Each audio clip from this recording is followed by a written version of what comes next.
30th May we have Saint Joan of Arc. Joan of Arc is the patroness of France. Was born to a peasant family in Champagne, France in the early 15th century. From a young age, she heard the voices of Saint Michael, Saint Catherine, and Saint Margaret speaking to her. Then, in 1428, when she was 13 years old, she received a vision telling her to go to the King of France and help him reconquer his kingdom from the invading forces of England and Burgundy. Overcoming opposition and convincing members of the court and of the church, she was given a small army. She charged into battle bearing a banner which bore the names Jesus and Mary, as well as a symbol of the Holy Spirit. Due to her leadership and trust in God, she was able to raise the siege of Orleans in 1429.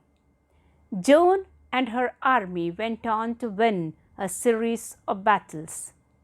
Because of her efforts, the king was able to enter Reims. He was crowned with Joan at his side. Eventually, Joan was captured by the forces of Burgundy in May of 1430.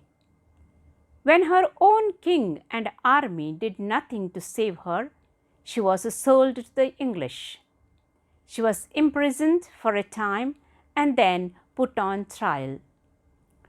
Bishop Peter Cauchon of Bevias presided over her trial. His hope was that in being harsh with Joan, the English would help him become archbishop. Joan was condemned to death on counts of heresy, witchcraft, and adultery. On May 30th, 1431, she was burned at the stake in Rouen, France. She was 19 years old. 30 years after her death, her case was retired and she was exonerated. In 1920, she was canonized by Pope Benedict XV. She is the patroness of France, captives, soldiers, and those ridiculed for their piety.